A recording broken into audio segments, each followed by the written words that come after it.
من الشيطان الرجيم.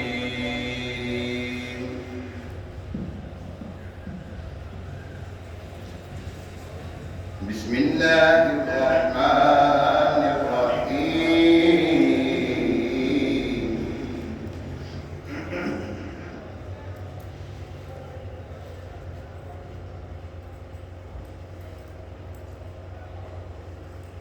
يا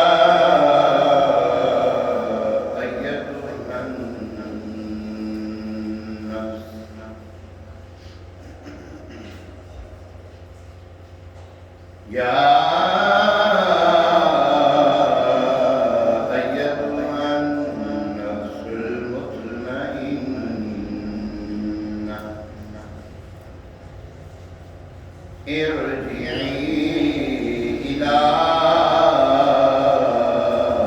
ربك راضية مرضية فادخلي في عبادي وادخلي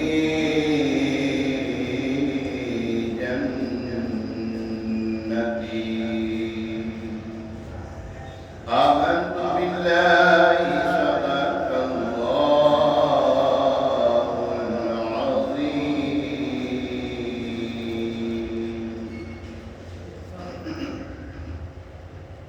صلى الله عليك يا رسول الله، السلام عليك يا حبيب الله.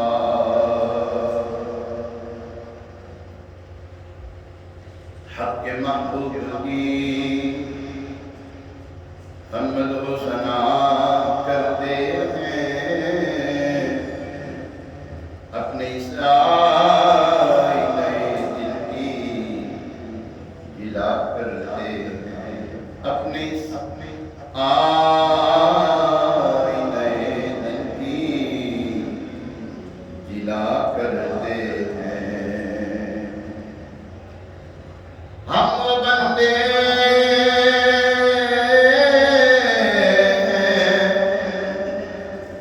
وہ بندے جو دن رات گناہ کرتے ہیں، اور یہ واقع ہے کہ سب بخش دیا کرتے ہیں، اور یہ وہ آقا ہے کہ سب بخش دیا کرتے ہیں. صلی اللہ علیہ یا رسول اللہ،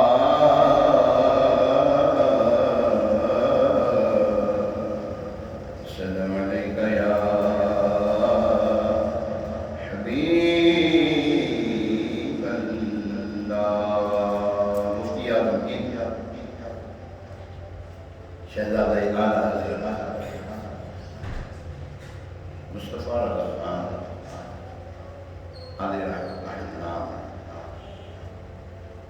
آپ کا بڑا پیارا مشہور زمانہ کلام آپ لکھتے ہیں.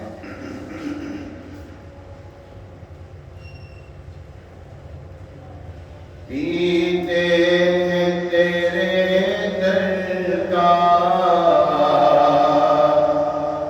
کھاتے ہیں تیرے در کا، پیتے ہیں تیرے در کا، کھاتے ہیں تیرے در کا،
سرشار مجھے کر دے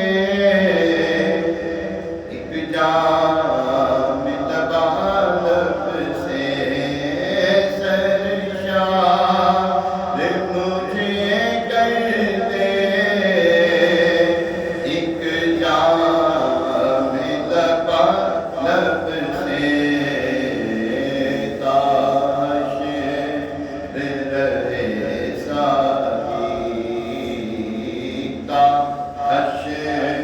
رہے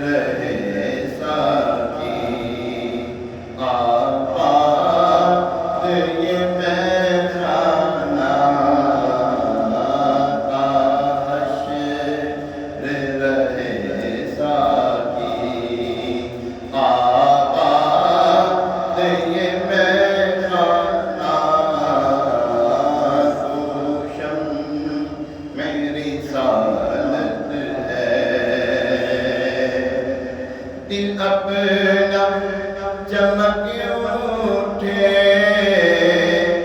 ایمان کی طلعت سے دل اپنا چمک اٹھے ایمان کی طلعت سے کر آنکھ بھی نورانی اکبر آنکھ بھی نورانی اے جلوہ جلالا تو ماہ نبوت ہے آقا تو ماہ نبوت ہے اے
اس در کی حضوری عصیان کی دوا ٹھہری اس در کی حضوری عصیان کی دوا ٹھہری ہے زہر معاصی کا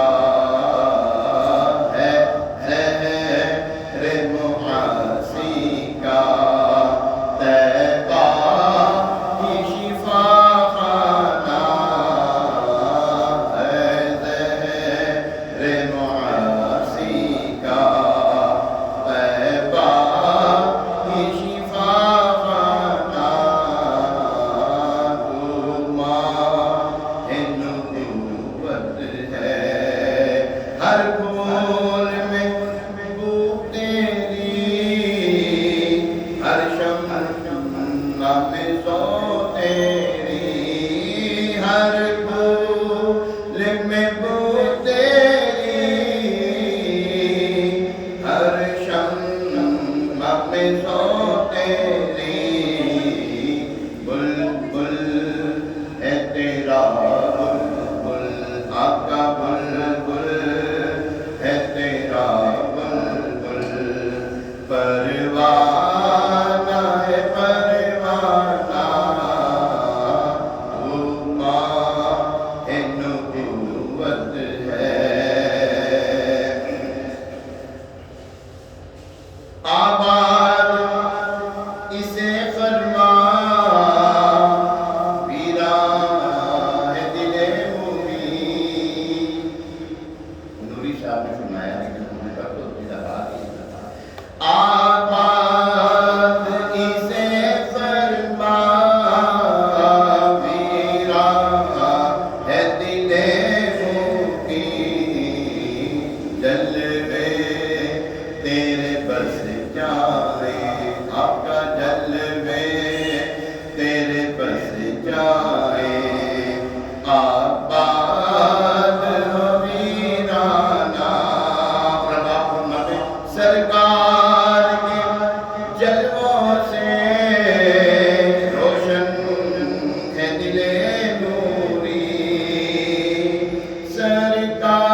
باللہ من الشیطان الرجیم بسم اللہ الرحمن الرحیم الصلاۃ والسلام علیک یا رسول اللہ.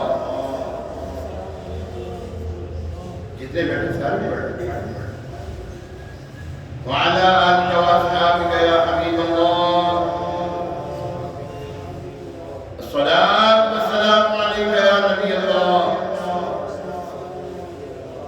وعلى آلك وأصحابك يا نور الله. نويت سنة الاعتكاف.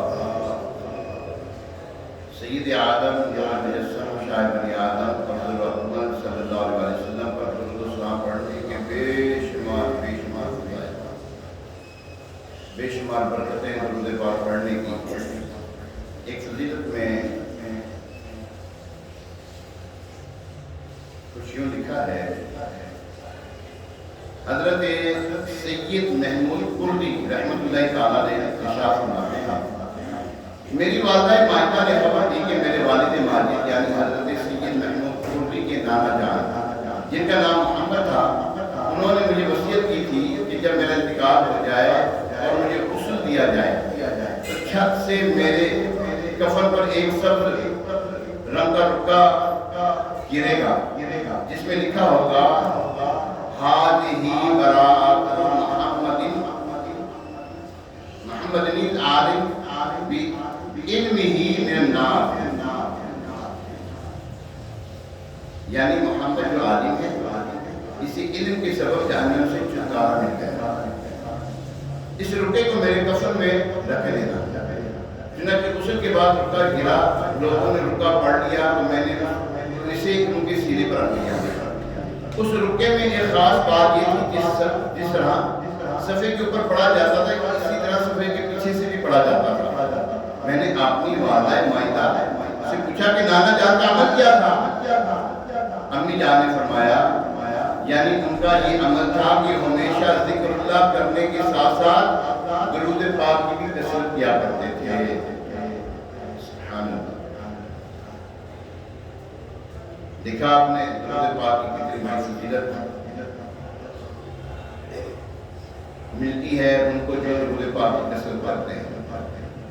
درود پاک کی کثرت کرنے والے خوش نصیب لوگ ہیں. اللہ کریم ہمیں بھی کثرت کے ساتھ درود و سلام پڑھنے کی توفیق عطا فرمائے. کیوں نہیں پڑھتے درود ان پر اور ان کی آل پر, کیوں نہیں پڑھتے درود پر اور ان کی آل پر. اے صحابہ کا طریقہ الصلاۃ والسلام, یہ درود تو ہے وظیفہ تیرے جد پاک کا. یہ درود تو ہے وظیفہ تیرے جد پاک کا.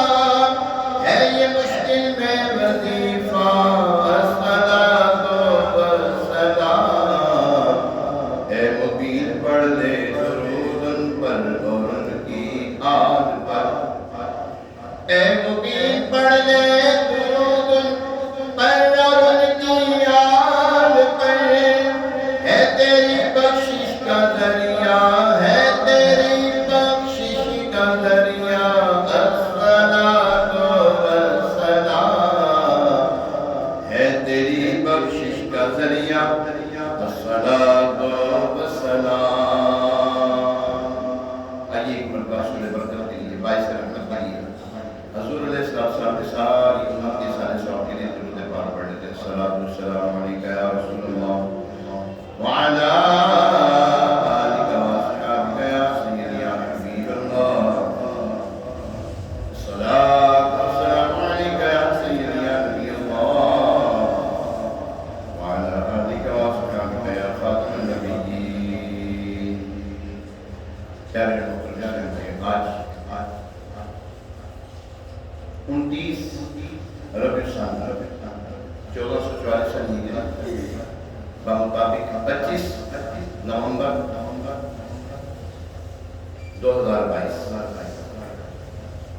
الحمدللہ عز و جل اللہ کے کرم سے امام علیہ السلام کی نظر عنایت سے جمعہ کی سعادت پانے کے لیے ہم حضرت سیدنا شام شہزادہ رحمۃ اللہ تعالیٰ علیہ کے مزار پرانوار کے ساتھ متصل جو مسجد ہے جامع مسجد سیدنا شام شہزادہ وہاں پر حاضر ہوئے ہیں. اللہ کریم سے دعا ہے کہ جب تک ہم یہاں کریں جہاں دفعہ یہاں گزاریں جتنی دیر مسجد میں بیٹھے رہیں اللہ تبارک تعالیٰ ہمیں اپنے کرم سے نیکیاں کرنے کی توفیق عطا فرمائے اور جو ہم نیکیاں کریں یہاں پر اللہ سے قبول فرمائے. حضور سیدنا غوث اعظم علیہ رحمۃ اللہ اکرم آپ کا اصل نام عبدالقادر.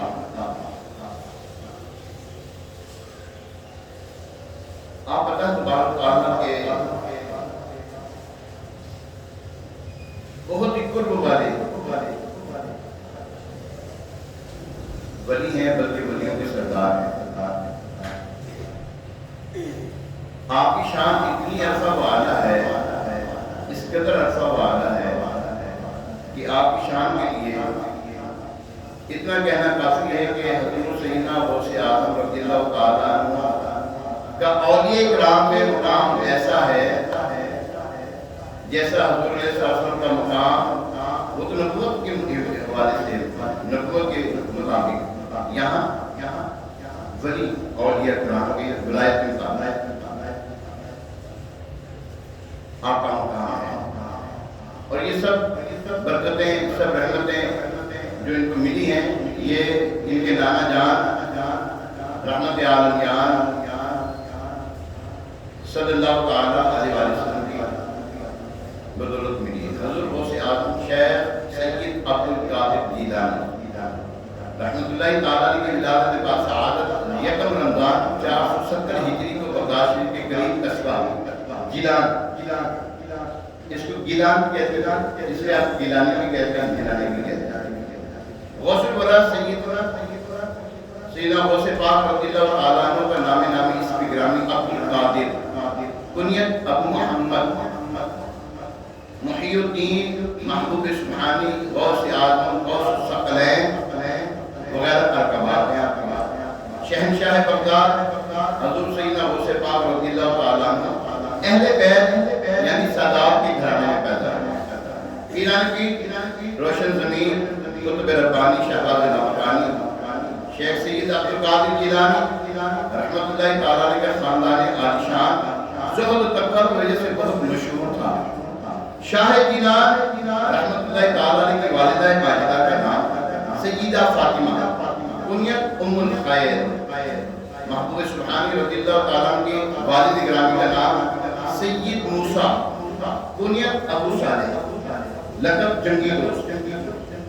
حضور سیدنا غوث پاک رحمۃ اللہ تعالیٰ علیہ کی نسبت سے والد کی نسبت سے حسنی اور والدہ کی نسبت سے حسینی ہے.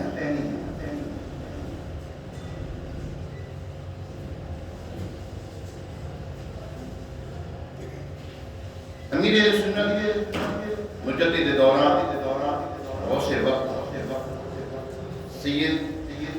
سیدی و سندی و مرشدی ابو بلال محمد الیاس اکبر سرکاری خاندان غوث اعظم کی شان بیان کرتے ہوئے لکھتے ہیں مکرم شاہ تیرے سارے کے سارے مکرم شاہ تیرے سارے کے سارے ہیں آبا و اجداد یا یعنی اے غوث اعظم رضی اللہ تعالیٰ آپ کا خاندان عالی شان آپ کا آبا و اجداد کی تو کیا ہی بات ہے کہ وہ سارے کے سارے عزت اور عظمت والے ہیں. آدھا ذہن کو ایک شعر لکھ کر رکھا قیامت تک آنے والے سادات کرام سے یہ ذاتوں کے لیے لکھ دیا. کیا لکھا ہے آپ نے؟ کیا بات ہے آپ نے لکھا ہے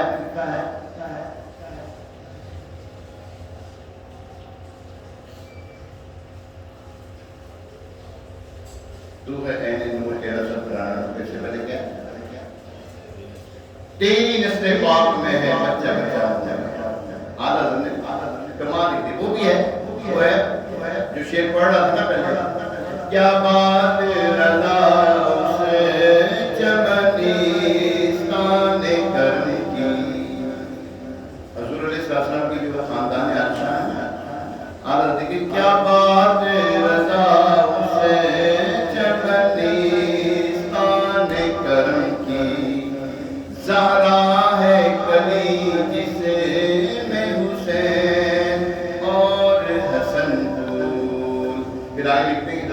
تیری نسل پاک میں ہے بچہ بچہ نور کا، تیری نسل پاک میں ہے بچہ بچہ نور کا، آقا تو ہے عین نور تیرا سب گھرانا۔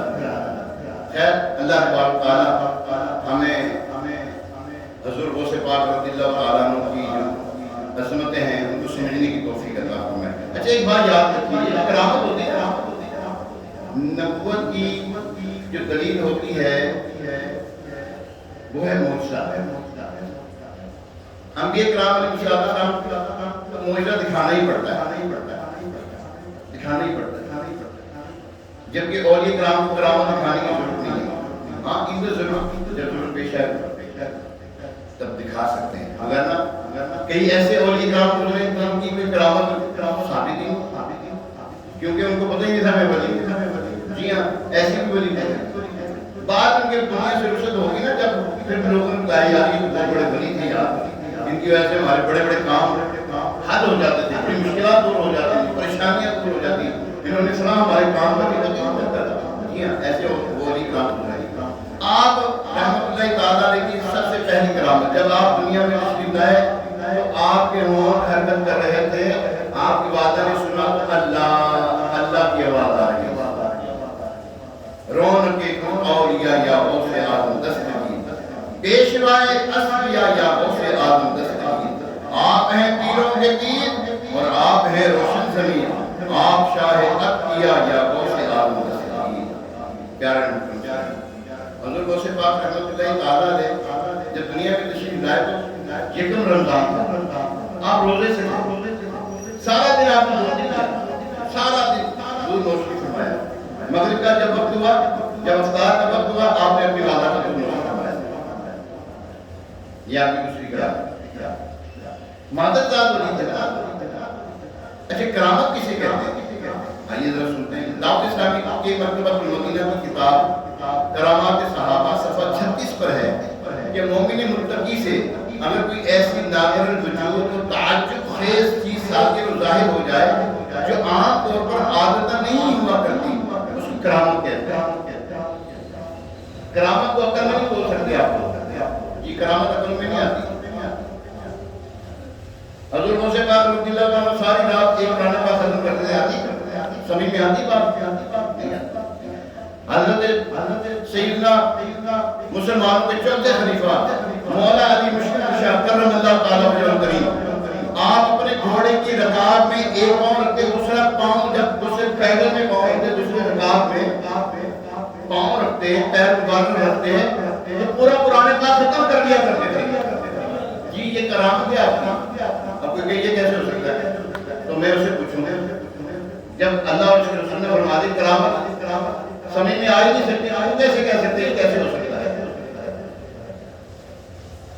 اسی قسم کی چیزیں اگر انبیاء کرام علیہ السلام سے اعلان نبوت کرنے سے پہلے ظاہر ارہاس اور اعلان نبوت کے بعد تو معجزہ کہلاتی ہے، اور اگر عام مومنین سے اس قسم کی چیزوں کا ظہور ہو تو اسے معاونت کہتے ہیں، اور کسی غیر مسلم سے بھی اس کی خواہش کے مطابق اس قسم کی چیز کا ظاہر ہو جائے تو اسے استدراج کہتے ہیں۔ ہاں کافروں سے بھی ہو جاتی ہے۔ جی ہاں، اور وہ جو حضرت داتا پورا اللہ علیہ کے مدن قابل جو ہے تو جے پال چوکی رائے راجو تھا، اب وہ بھی تو ہوا میں اڑتا تھا نا، کافر تھا، ہوا میں اڑتا تھا وہ، تو وہ تو اڑا ہوا میں، وہ تو یہاں پہ داتا پورا اللہ کی جوتیاں اڑی ہیں ہوا میں ہیں، وہ جو اس کے سر پہ پڑتی تھی نیچے اس کو لے کر آئی آپ صاحب، وہ جو کرتا ہے وہ استدراج کفار سے ہو جاتی ہے ایسی باتیں۔ جی ہاں جو بے عمل لوگ ہوتے ہیں نا، بے عمل کافر لوگ ہوتے ہیں جو ان سے ایسی بات ہوئی ہے لوگ ان کو جناب ہوتے ہیں سمجھنا بیٹھ جاتے ہیں۔ ولی یاد رکھیے ولی جو ہوگا وہ کبھی نماز ترک نہیں کرے گا، جو ولی ہوگا کبھی نماز نہیں چھوڑے گا۔ کیوں بلا؟ حدیث قدسی اس کی پیش خیمہ ہے۔ حدیث قدسی میں ہے نا اللہ نے فرمایا ہے کہ جس نے میرے کسی ولی سے دشمنی رکھی اس کا میرا اس کے لیے اعلان جنگ ہے۔ اس کا دوسرا جز یہ ہے فرمایا کہ بندہ فرائض کی کثرت کرتا ہے، فرائض کی کثرت کرتا ہے، پھر جب نوافل پر مداومت رکھتا ہے نا، مداومت رکھتا ہے، یعنی حالانکہ ہمیشہ ہی اختیار کرتا ہے، نوافل پڑھتا رہتا ہے، اللہ فرماتے ہیں اس کو بڑا قرب عطا فرما دیتا ہے۔ یہ جو قرب ہوتا ہے یہ ولی کرام کو ملتا ہے، یہ اللہ والی کو ملتا ہے، ٹھیک ہے۔ تو ہمیں چاہیے کہ ہم اللہ والوں کی کرامت میں ہیل و حجت نہ کریں، یہ نہ سوچیں یہ کیسے ہو سکتا ہے، یہ کیسے ہو سکتا ہے، تو یار پیناڈول بولیں درد دور کر دیتی ہے نا، ڈسپرین کی گولی سر درد دور کر دیتی ہے، اور کر دیتی کہ نہیں، یہ کیسے ہوتا ہے، یہ ہو جاتا ہے، تو یہ بھی ہو جاتا ہے درد۔ ہم لوگ کہتے ہیں یہ کیسے ہو گیا جناب، ایک گولی بیٹا کیسے دے سکتا ہے، تو جناب ڈاکٹر بیٹا دے دیتا، بتا دیں پیٹ میں کیا ہے وہ بتا سکتا ہے، اللہ کا ولی بتایا تو کچھ ہوتا ہے، پیٹ میں روڑ رونا شروع ہو جائے، اچھی بات نہیں ہے نا، ڈاکٹر بتائے ٹھیک، اللہ کا ولی بتایا یہ تو شرک ہو گیا، ڈاکٹر کی وقت کیوں نہیں ایسا کہتے ہیں، ڈاکٹر صاحب یہ شرک کرتے ہیں، ہم کہتے ہیں ڈاکٹر صاحب بچہ ڈاکٹر مارا، ڈاکٹر صاحب ہمارا یہ مریض بچہ، کہتے ہیں کہ نہیں، کہتے ہیں، ہر بھی کہتا ہے، انکار کرنے والے بھی کہتے ہیں، جی ہاں تو اسے رب نے بلوا دینا ہوتا ہے۔ صدر شریعہ بدر الطریقہ حضرت علامہ مولانا مفتی محمد امجد علی اعظمی علیہ رحمۃ اللہ علیہ فرماتے ہیں کرامات کے اولیاء حق ہیں، اس کا منکر یعنی انکار کرنے والا گمراہ۔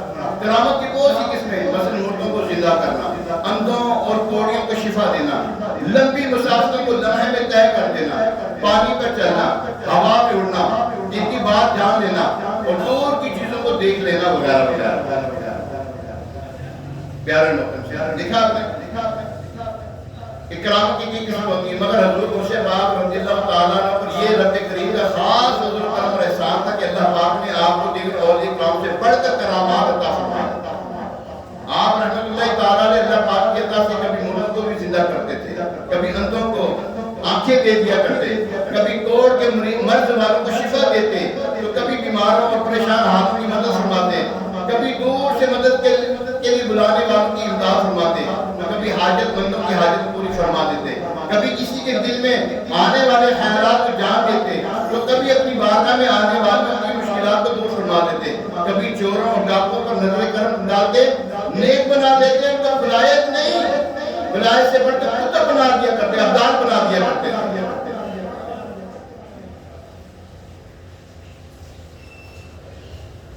آئیے آپ کی ایک کرامت سنتے ہیں۔ حضرت شیخ صالح اسماعیل بن علی رحمۃ اللہ تعالیٰ فرماتے ہیں کہ حضرت شیخ علی بن حیدی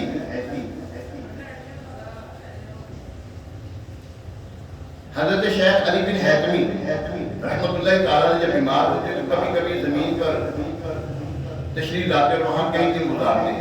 ایک دفعہ وہی بیمار ہوئے، ان کے پاس بہت سے سمدانی قطب ربانی شیخ عبد القادر جیلانی رحمۃ اللہ تعالیٰ نے بغداد سے تیمارداری کے لیے تشریف لائے۔ دونوں میری زمین پر جمع ہوئے، اس میں 2 کھجور کے درخت تھے جو 4 سال سے خشک تھے، 4 سال سے خشک تھے اور انہیں پھل نہیں لگتا تھا۔ ہم نے ان کو کاٹ دینے کا ارادہ کیا تو حضرت غوث پاک رحمۃ اللہ تعالیٰ نے کھڑے ہوئے اور ان میں سے ایک کے نیچے وضو کیا اور دوسرے کے نیچے 2 نفل ادا کیے، تو وہ دونوں سبز ہو کر پھل دینا شروع کر دیا۔ حالانکہ یہ جو کھجور کا درخت یہ لڑکے کے ساتھ نہیں، سالہ سال بعد یہ جو ہے نا پھل دیتا ہے۔ فرمایا کہ اسی ہفتے میں جو ہے ان کا پھل آنا شروع ہو گیا، اور حالانکہ اس وقت کھجوروں کے پھل کا موسم نہیں تھا۔ میں نے اپنی زمین سے کچھ کھجوریں لے کر آپ رحمۃ اللہ تعالیٰ کی خدمت میں حاضر کر دی۔ آپ نے اس میں سے کھائی اور مجھ سے کہا اللہ پاک تیری زمین، تیرے در، تیرے درہم، تیرے سانپ اور تیرے دودھ میں برکت عطا فرمائے۔ حضرت سیدنا شیخ اسماعیل بن علی رحمۃ اللہ تعالیٰ فرماتے ہیں میری زمین اس سال کی مقدار سے 2 سے 4 گنا پیدا شروع کر دیا اس نے، اور اب میرا حال یہ ہے جب ہم ایک درہم خرچ، جب میں 1 درہم خرچ کرتا ہوں اس سے میرے پاس 2 سے 3 گنا آ جاتا ہے، اور جب میں گندم کی 100 بوریاں کسی مکان میں رکھتا ہوں پھر اس میں سے 50 بوریاں خرچ کر ڈالتا ہوں اور باقی کو دیکھتا ہوں تو 100 کی 100 بوریاں موجود ہوتی ہیں، 100 کی 100 بوریاں موجود ہوتی ہیں۔ میرے مویشی اس قدر بچے جننے شروع ہو گئے کہ میں ان کا شمار بھول جاتا ہوں، اور یہ حالت شیخ عبد القادر جیلانی رحمۃ اللہ تعالیٰ کی برکت سے اب تک باقی ہے۔ سبحان اللہ. اچھا یہ آپ کو یہ شان جو ہے کیوں ملی ہے؟ آئیے ذرا سنیں. شان غوث اعظم رحمۃ اللہ تعالیٰ نے ہمارے غوث پاک رحمۃ اللہ تعالیٰ کی زندگی کا ہر لمحہ شریعت مطہرہ پر عمل کرتے ہوئے گزرتا تھا. ہر لمحہ ہمارے غوث پاک رحمۃ اللہ تعالیٰ نے فرائض و واجبات کی پابندی کیا کرتے تھے. ہمارے غوث پاک رضی اللہ تعالیٰ نے پیدا ہوتے ہی روزہ رکھا. ہمارے غوث پاک رحمۃ اللہ تعالیٰ نے کہ جب 4 یا 5 سال کی عمر میں بسم اللہ پانی کی رسم ادا کی گئی تو آپ نے تعوذ یعنی اعوذ باللہ من الشیطان الرجیم اور تسمیہ بسم اللہ الرحمن الرحیم کے بعد 18 پارے زبانی سنا دیے اور فرمایا میری ماں کو اتنا ہی یاد تھا وہ پڑھا کرتی تھی تو میں سن کر یاد کر دیا کرتا تھا. ہمارے غوث پاک رحمۃ اللہ تعالیٰ نے جب 40 سال ہمارے غوث پاک رحمۃ اللہ تعالیٰ نے 40 سال تک عشاء کے وضو سے فجر کی نماز ادا فرمائی. جی ہاں ہمارے غوث پاک رحمۃ اللہ تعالیٰ نے جب بے وضو ہوتے جب وضو آپ کا فاصل ہوتا اسی وقت وضو کر کے 2 نفل ادا کیا کرتے تھے. ہمارا کیا عالم ہے؟ ان میں سے ہمارا تو کسی پر عمل نہیں. جی ہاں کسی پر عمل نہیں ہے. اگر ہے تو بہت اچھی بات ہے. وضو ٹوٹ جائے فوراً وضو کر کے 2 نفل پڑھنے بہت اچھی بات ہے. تبھی تو ولایت کا قرب ملتا ہے, اللہ کا قرب نصیب ہوتا ہے. پھر حضور غوث پاک رحمۃ اللہ تعالیٰ نے روزانہ 1000 نفل پڑھا کرتے تھے روزانہ.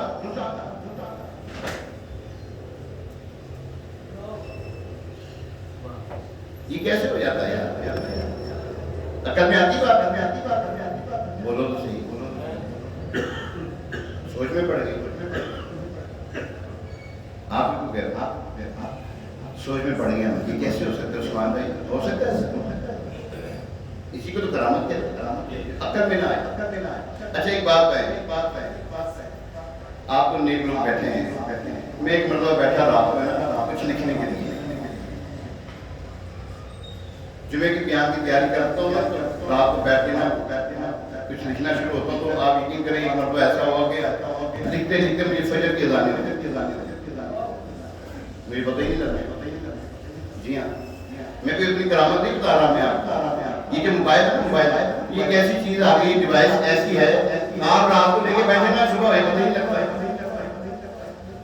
کبھی ہوا آپ لوگوں کے ساتھ نہیں بتائیں. میں کچھ یہ نہیں کہہ رہا کہ ہاتھ کھڑا کریں نہ ہاتھ نہ کھڑا کیجیے گا, ہوتا ہے ایسا ہم نے دیکھا ہے. مجھے نہ پتہ لگا اسلامی ڈرامہ ہے نا نکلاتے ہیں پچھلے دن. مجھے یقین کریں ہمارے مارکیٹ کے لوگ بتاتے تھے ساری رات ڈرامہ ہوتی ہے کہ وہ دیکھتے رہتے تھے وہ اسلامی ڈرامہ. فجر ہو جاتے ہمیں پتہ نہیں چلتا. تو جب یہ ہم موبائل کو پکڑ کے بیٹھے تو پتہ نہ لگے, اللہ کی عبادت کریں تو پتہ لگے گا راتیں بھی گزر جاتے ہیں. جی ہاں تو پیارے محترم صاحب ہمارے غوث پاک رحمۃ اللہ تعالیٰ علیہ کے ہاتھ پر 500 سے زیادہ غیر مسلموں نے اسلام قبول کیا اور 1 لاکھ سے زائد ڈاکو, چور, فساق و فجار, فسادی اور بڑے بڑے گناہ کرنے والوں نے توبہ کی.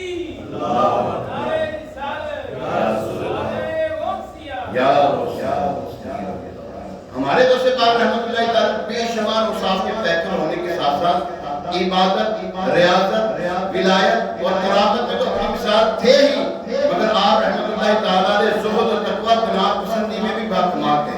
دنیاوی مال و دولت کے خواہشمند بالکل نہ تھے. اگر کوئی مالدار شخص رچ میں آپ رحمۃ اللہ تعالیٰ کے مال و دولت پیش کرتا آپ کو نہ فرماتے بلکہ سامنے والوں کو نیکی کی دعوت دیتے اور اصلاح کی کوشش فرماتے. چنانچہ شیخ ابو العباس خضر رحمۃ اللہ تعالیٰ نے بیان کرتے ہیں ایک رات ہم بغداد میں شیخ عبد القادر جیلانی رحمۃ اللہ تعالیٰ کے مدرسے میں تھے. ایک خلیفہ آپ رحمۃ اللہ علیہ کی خدمت میں آیا. سلام عرض کرنے کے بعد عرض کی مجھے کچھ نصیحت فرمائیں اور مال و دولت کی 10 تھیلیاں پیش کی جن کو خادم اٹھائے ہوئے تھے. آپ نے فرمایا مجھے تھیلیوں کی ضرورت نہیں ہے, مگر خلیفہ نے واپس لینے سے انکار کیا اور قبول کرنے کے لیے اصرار کیا. بس آپ نے ایک تھیلی اپنے دائیں ہاتھ میں دی اور دوسری بائیں ہاتھ میں اور ان دونوں کو دبا کر اتنا نچوڑا کہ ان میں سے خون بہنے لگا. پھر آپ نے اس خلیفہ سے فرمایا تو اللہ پاک سے حیا نہیں کرتا کہ لوگوں کا خون لے کر میرے پاس آیا ہے. وہ یہ سن کر بے ہوش ہو گیا. پیارے محترم بیان کرتا واقعے سے ایک بات معلوم ہوئی کہ حضور سیدنا غوث اعظم رحمۃ اللہ تعالیٰ نے زہد و تقویٰ کے پیکر اور دنیاوی معلوم ہونے سے بے رغبتی اختیار کیے ہوئے تھے، جبھی تو آپ نے اس خلیفہ کی دولت ٹھکرا دی۔ دوسری بات یہ بھی معلوم ہوئی کہ آپ رحمۃ اللہ تعالیٰ نے جاہ و منصب رکھنے والوں کے روب و دبدبے سے متاثر نہیں ہوتے تھے، اور نہ ہی اونچی منصب والوں میں خوشامد و چاپلوسی کیا کرتے تھے، بلکہ ان کو گناہوں میں ملوث دے کر انہیں نیکی کی دعوت دیتے، وعظ و نصیحت فرماتے اور ہر طرح سے ان کی اصلاح کی کوشش فرماتے، کیونکہ دولت مندوں کی خوشامد تو کرے وہ جسے دنیا کی ذلیل دولت پانے کا لالچ ہو، جبکہ اللہ والے تو قناعت کی قیمتی دولت سے مالا مال ہوتے ہیں۔ اللہ والوں کی نظر دولت مندوں کی فانی مال پر نہیں بلکہ اللہ والوں کو رحمت الہی پر بھروسہ ہوتا ہے۔ یاد رکھیے، مالداروں کی دولت کے سبب ان کی تعظیم کرنا شرعاً جائز نہیں ہے۔ آج کے دن تو ہے نا، بس تھوڑا سا نام ہو گیا تو امیروں کے دروازوں پہ دہلیزوں میں پہنچے ہوتے ہیں، خبریں لگی ہوتی ہیں، فلاں بھی پہنچا ہوا تھا، فلاں بھی پہنچا ہوا تھا، فلاں بھی پہنچا ہوا تھا۔ کبھی آپ نے سنا ہے الیاس قادری بھی پہنچے کسی کی در پر؟ بعد میں کر گیا، کسی کو سمجھ نہیں لگی۔ کبھی آپ نے سنا کہ الیاس قادری بھی کسی کے در پر گیا ہے؟ سنا ہے کبھی؟ سنیں گے نہیں کبھی، کیونکہ آپ کو بھی دولت سے پیار ہے ہی نہیں۔ الحمدللہ اللہ منقول ہے جو کسی مالدار کی اس کے مالدار ہونے کی سبب آؤ بھگت کرے، اس کا 2/3 دین جاتا رہا۔ جو کسی مالدار کی اس کے مالدار ہونے کی سبب آؤ بھگت کرے، اس کا 2/3 دین جاتا رہا۔ اے عاشقان غوث اعظم، ہمیں چاہیے کہ دنیا میں مالداروں کی خوشامد اور چاپلوسی کرنے کے اور جگہ جگہ اتنی چھوٹی تعریفوں کے پل باندھنے کے بجائے نیکی کی دعوت، فکر آخرت کا ذہن دے۔ نیکی کی دعوت کی برکت سے اللہ پاک نے چاہا کہ ہمارے معاشرے سے برائیاں دور ختم ہونا شروع ہو جائیں گی، ہر طرف نیکی کی بہاریں ہوں گی، ہمارا معاشرہ، ہماری گلی محلہ اور ہر گھر امن میں گہوارہ بننا شروع ہو جائے گا، ہر طرف سنت کی بہاریں آ جائیں گی۔ یہاں پر پتہ کیا ہوتا ہے؟ میں آپ کو ایک بات بتاؤں، ایک مولوی صاحب ہے، وہ کسی کی دکانوں پر جانا شروع ہو جائے نا، لوگوں کے دل میں اس کی عزت ختم ہو جاتی ہے۔ جی ہم نے دیکھا ہے ایسا، اور الحمدللہ جو اہل حق ہوتے ہیں وہ نہیں جاتے، کیوں آپ صاحب؟ وہ نہیں جاتے، خوددار ہوتے ہیں، عالم دین ہیں، حافظ قرآن ہیں، یہ نہیں جاتے کسی کی در پر۔ انہوں نے پڑھا ہے وَمَن يَتَّقِ اللَّهَ يَجْعَلْ لَهُ مَخْرَجًا، جو اللہ تعالیٰ سے ڈرتا ہے اللہ تبارک و تعالیٰ اس کو ایسی جگہ سے رزق دے گا جہاں سے اس کو گمان بھی نہیں ہوگا۔ ان کو اس بات پر یقین ہوتا ہے، اللہ پہ بھروسہ ہوتا ہے، توکل ہوتا ہے۔ اللہ فرماتا ہے إِنَّ الَّذِينَ قَالُوا رَبُّنَا اللَّهُ ثُمَّ اسْتَقَامُوا تَتَنَزَّلُ عَلَيْهِمُ الْمَلَائِكَةُ أَلَّا تَخَافُوا وَلَا تَحْزَنُوا وَأَبْشِرُوا بِالْجَنَّةِ، اور جن لوگوں نے کہا اللہ ہمارا رب ہے، دنیا داروں کے پیچھے نہیں پڑتے، اللہ پر جب اپنا رب مان لیتے ہیں، اسی کے پر توکل کرتے ہیں، اللہ فرماتا ہے سبحان اللہ، اللہ تخافوا کوئی ڈر نہیں، ولا تحزنوا بے خوف ہیں، تتنزل علیہم الملائکہ، اللہ تبارک تعالیٰ اس وقت فرشتوں کا نزول فرماتا ہے، ابشروا بالجنہ، اور ان کو خوشخبری سنا دو جنت، تو کانوا جس میں ہمیشہ رہیں گے، نحن اولیاءکم فی الحیات الدنیا و فی الآخرہ۔ پھر یہ جو اللہ والے ہوتے ہیں، اللہ تبارک تعالیٰ ان کو دنیا میں بھی امن اور سکون دیتا ہے، ان کو عزت دیتا ہے، عظمت دیتا ہے، کیوں؟ انہوں نے اللہ کو اپنایا۔ ان الذین قالوا ربنا اللہ ثم استقاموا، جب وہ اس کے کاربند رہتے ہیں تو اللہ تبارک تعالیٰ ایسا کو عزت عطا فرماتا ہے۔ کیوں؟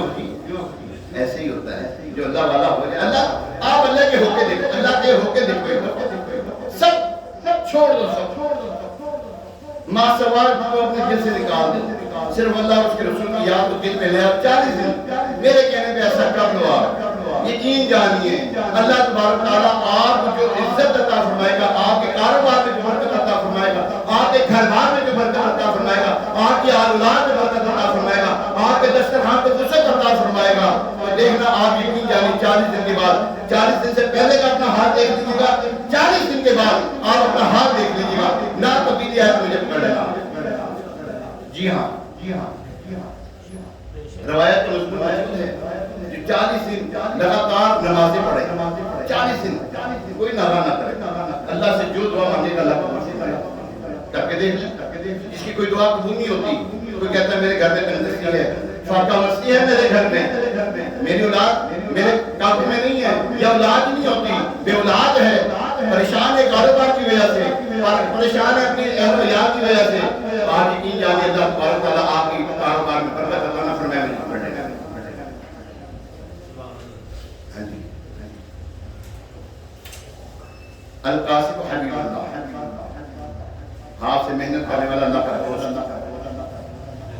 آخری بات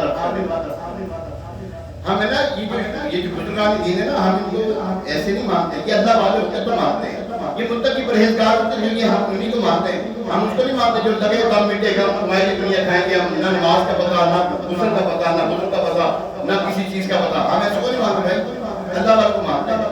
ہاں جو اللہ والے تھے، جو نمازیں پڑھنے والے تھے، قرآن پڑھنے والے تھے، اپنے دور کے مفتی اعظم تھے غوث پاک رضی اللہ عنہ، مجتہد مطلق تھے آپ.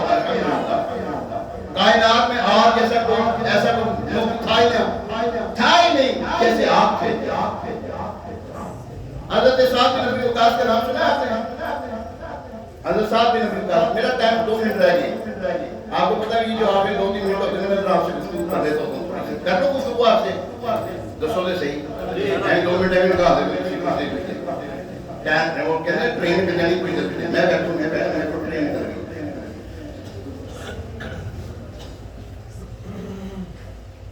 اللہ کے نبی صلی اللہ علیہ وسلم کہیں صلی اللہ علیہ وسلم، جب بھی نام آقا دو جہاں صلی اللہ علیہ وسلم کرتے ہیں صلی اللہ علیہ وسلم کا.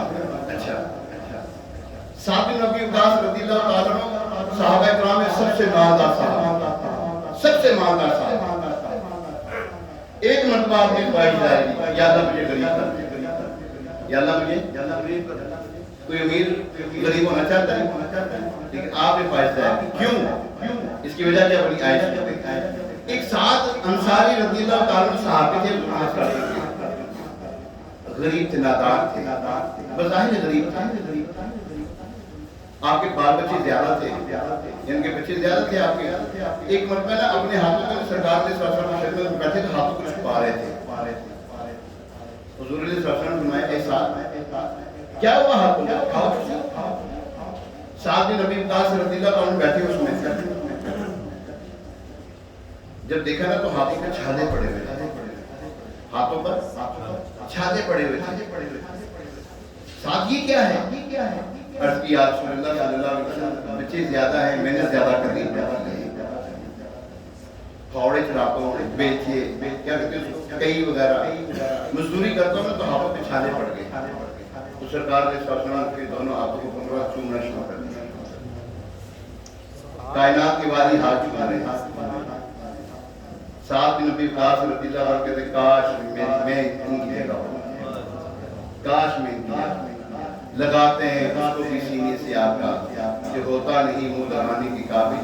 تم اس کے طرفدار ہو، تم اس کے مددگار ہو، آقا تم کو جو نکمے سے نکما نظر آئے. یقین جانیے آپ رزق حلال کمائیں، یقین جانیے خدا کی قسم حضور علیہ السلام اللہ کو کرتے ہی نا پیار. حضور علیہ السلام پیار کرتے ہیں آپ تاجر سے، اللہ کو اس کا حبیب پیار کرتے ہیں. ایسے نہیں فرمایا جو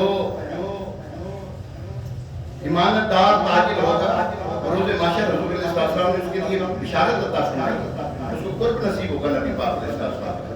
آپ تاجر لوگ بیٹھے ماشاءاللہ سارے، اللہ آپ کو برکتیں عطا فرمائے، رزق حلال میں برکتیں دے آپ کے، اور آپ کے کاروبار میں برکت دے، رزق حلال میں برکت دے. آپ دعوت اسلامی کا ساتھ دیں، دین اسلام کا ساتھ دیں.